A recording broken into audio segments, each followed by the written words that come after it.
What's up, everybody? It's your club president. This would be Borealis slash Glenn, and I have with me.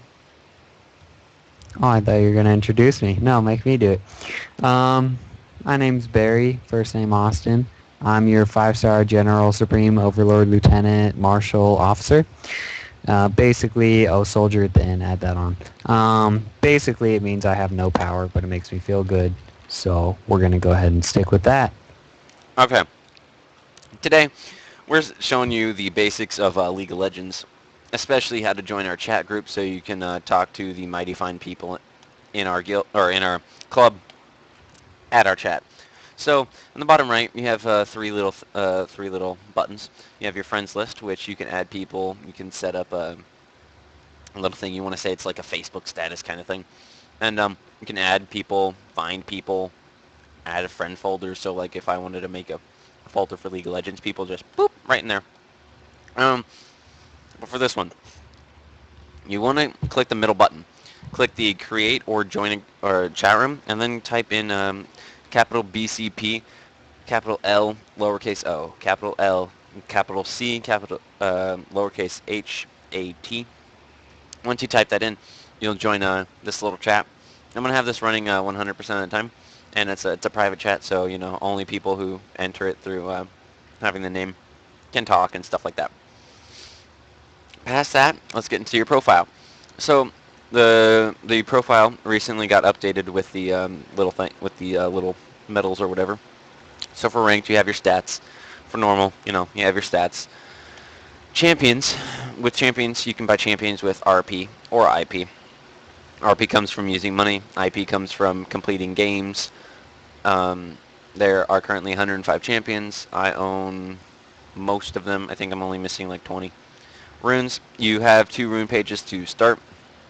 I chose to go with 80 runes and AP runes. My 80 runes are completely finished and have a little bit of armor pen. So this armor pen helps me negate most of the early armor that most people get, or that like junglers start out with cloth armor. So it'll help negate that.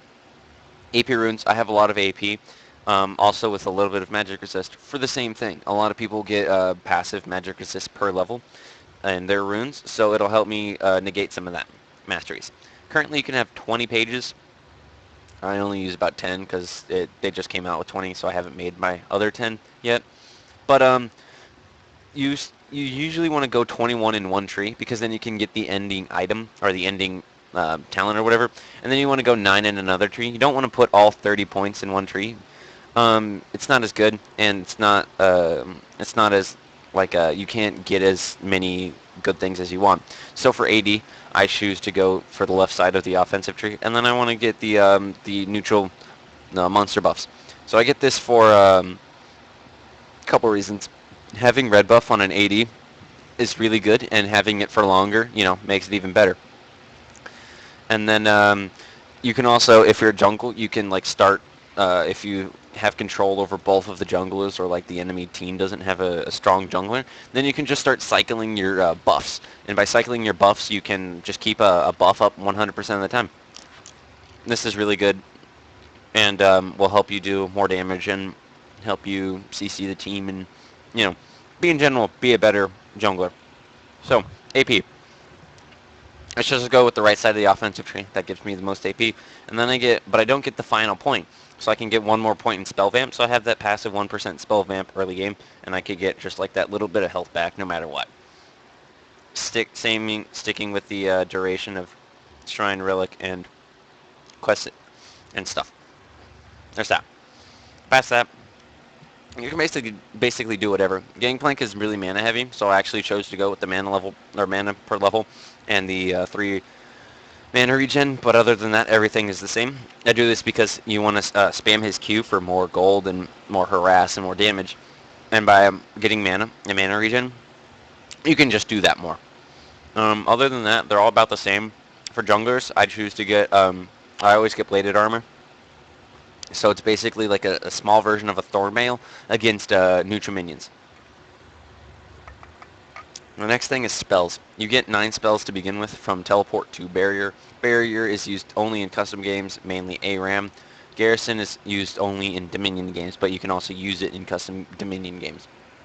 You always want to roll with Exhaust or Ignite, depending if you're AD top, AD bottom, or AP mid, or jungler. If you're a jungler, you want to roll with Smite. If you are a support, you want to roll with Clairvoyance. Flash is good for getting out of situations by like jumping over a wall. It's basically a teleport. They can just teleport past a wall or something like that, or like a little bit further away from somebody. You can also choose Ghost, which ignores unit collision, and you also increase movement speed. So it's really your choice on how far or how you want to get away. Ghost is also really good for catching up with people, so you can use it for that. Um, Other than that, the other abilities are usually just used situationally. Teleport is also used for top players a lot because being able to just back whenever you want and then teleport to a minion is really strong top lane by being able to keep that constant like item advantage above your opponent. Okay, next thing is the store.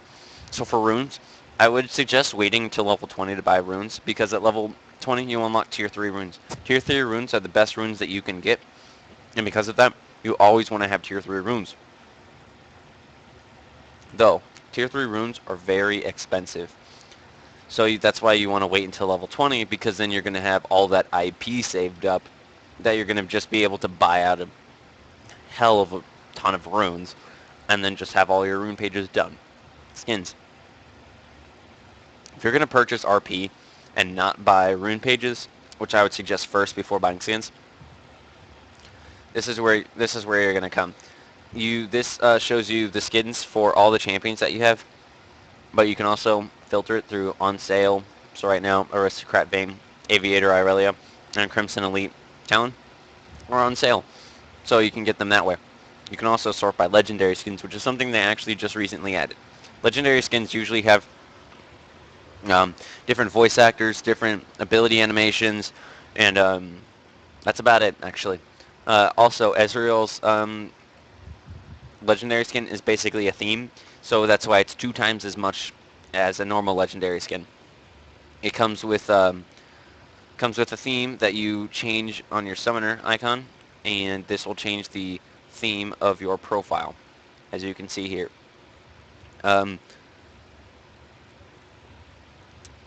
Other than that, there are boosts that you can get if you really want to get IP or XP. There's bundles that you can get if you want to start out. You can get the Gamer's Choice bundle or the Digital Collector's bundle or the Champions bundle. All of them are really good, but if you already have a lot of these, it wouldn't really matter that much because they're champions and they cost quite a bit of RP. Other than that, I would like to say goodbye. Barry, do you have any last words? Just thanks for spending the time to watch this video, and best of luck, summoners. Good luck, have fun, and who needs a map?